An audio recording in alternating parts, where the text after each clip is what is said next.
What's up, gang? Welcome to today's episode where I want to show you how to paint or patinate a bronze resin, a small bronze resin, because sometimes we get small little pieces that come through the studio and they are solid bronze resins, and once they've been cast and fettled back, what we need to do to finish them off is cover them in a colour. And this particular lady would like it a verdigris, so we need to do a dark base and then verdigris on top to make the verdigris stand out, and the contrast between the two makes it sing, baby. Makes the piece sing. So, without further ado, let's get to it.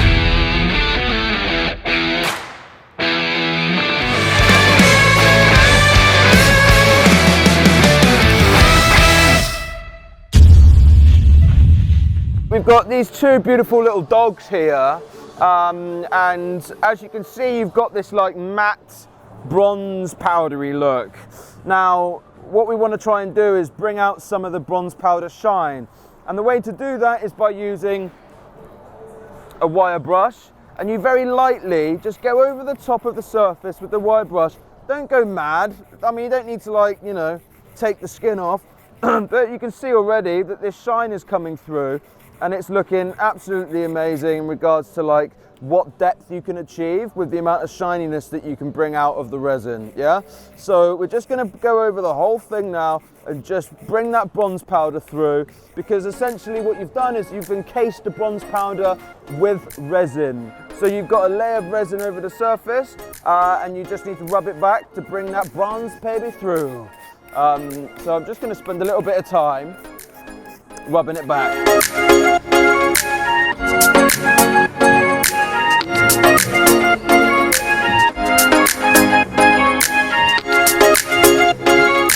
Just going to bring that bronze through.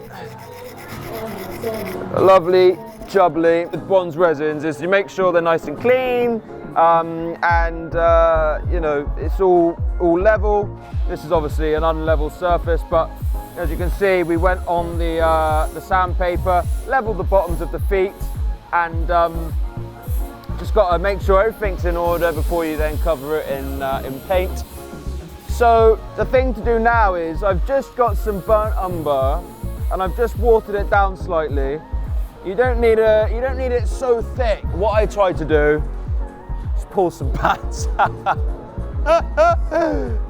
These are, don't worry, these are clean. There's perfect material.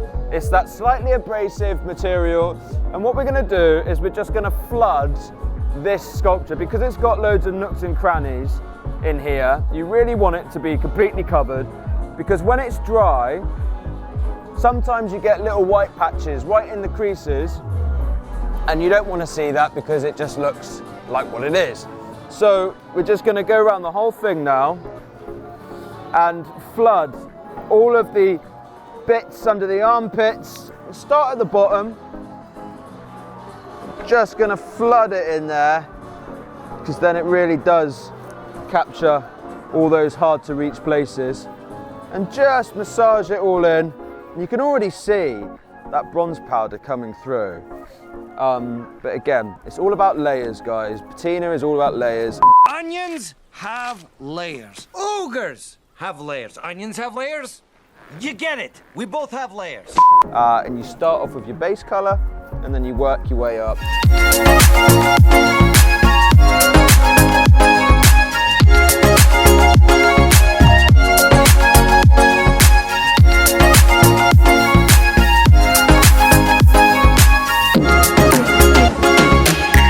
See, we have flooded this tiny little doog, and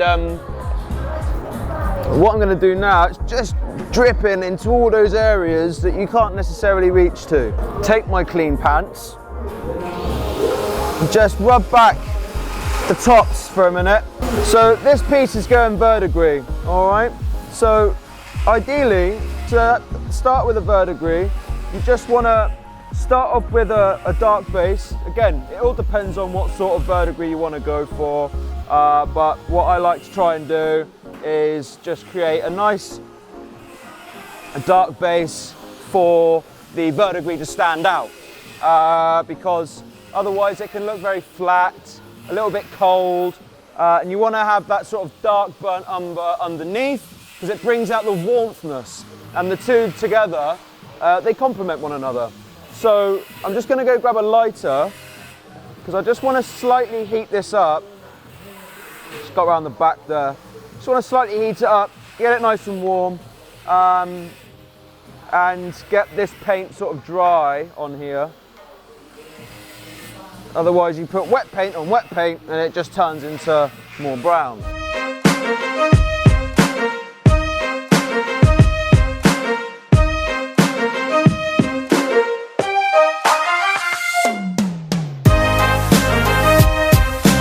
Now I've covered it in a burnt umber, I've rubbed back the tops. I'm just going to light this ever so slightly, right? And I'm just going to go over this resin very gently. Don't hold it in one place. If you've got a hairdryer, woo!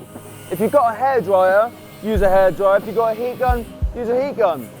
I have neither of those things on me, so I'm going to use a small flame.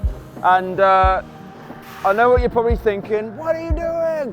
He's going to melt the resin! But just a very light heat, it just dries that paint on the surface, yeah? You don't want to do it in one place because it will melt. But you just do it very gently, and it slowly, catchy monkey, dries that paint.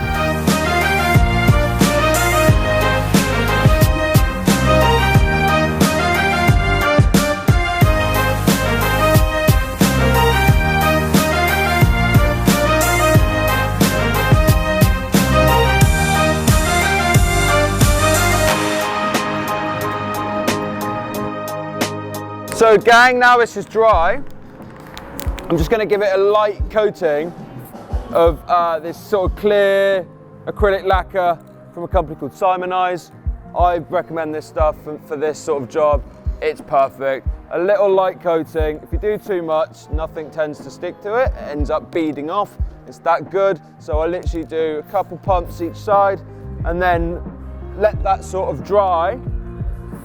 And then what we'll do, you can see it bring out that richness already. So now once that's dry, I'm then going to go over it with a very dark black wash, and then that's then going to sort of make all this modelling stand out. Once that's dry, I'm then going to mix up a sort of a earthy green verdigris, and I'm just going to sort of stipple it on and make it look like it's been stood outside for a while, and it's just sort of over time patinaed itself. I'm going to try and make it look authentic. So now I've just got my dark wash. Lacquer's nice and dry. And my dark wash, and I'm just going over the whole thing again, flooding it. And what the lacquer's doing, it's actually stopping this black merging with the brown that we put on previously. And the contrast between the dark and the burnt umber really makes it look very bronzy, which is essentially what you're after. Just let that soak in a bit. Then you're just going to bring a very sort of rounded end to the cloth, all right? And you're just going to hit the tops. You see this? That looks fucking divine. Look at that. Off. This is why you do the wire brushing before, because otherwise it can look very stark, look very matte, and well, unless that's what you're after. Personally, I don't really fancy that, but some people like it. I don't really. But we'll just go over the whole thing now.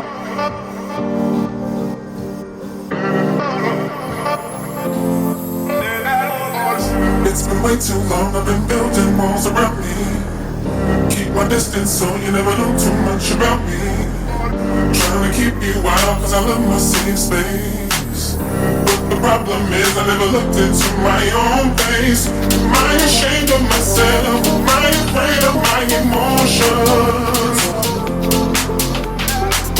Am I ashamed of myself? Am I afraid of my emotions? So gang, and now we've done the dark wash over the burnt umber, we've rubbed back the bronze, we've applied the burnt umber, and now we've put the black wash on. What we're going to do now is I've just mixed up this sort of verdigris solution, and I'm not loading my brush up really, and I'm just going along the top of it, and you don't even need a lot at all because it's going to be loaded on your brush, but I'm literally stippling this verdigris solution on top. And I think what I'm going to do is I'm going to slightly heat it as we go. We let it go, we'll be holding inside. It's hard to take the blame, but no, it doesn't feel right. We let it go, we'll be holding inside. You're more than just your past, you're more than what you realize. We let it go, we'll be holding inside. It's hard to take the blame, but no, it doesn't feel right. We let it go, we'll be holding inside. You're more than just your past, you're more. So gang, we've applied the verdigris. Just turn a bit down, otherwise it'll melt. So we've applied the verdigris, and so we've rubbed back the bronze, we've applied the burnt umber, we then lacquered, we then put in a dark wash, we then lacquered, but before we lacquered we rubbed it back. And then once we lacquered, we let it dry, and then I mixed up a verdigris solution, which is just a mixture of white, blue and green acrylic paint. Windsor Blue is a general pretty good acrylic company. And then I started stippling it on a watered down solution, and as I stipple it, I'm heating it up, and each stipple dries slightly. So what you start to get is this mottled effect over the surface. And then once I've done that, I lacquered it again. I went over with a burnt umber wash to bring the warmth of the verdigris through. And then finally, I just topped it off with another bit of verdigris just to make sure that it's got that hint of bluey green in there.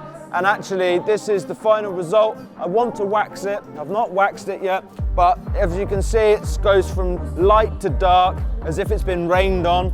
You can have a look at the surface of the verdigris itself, but once it's been waxed, it will just pop and sing and look absolutely amazing.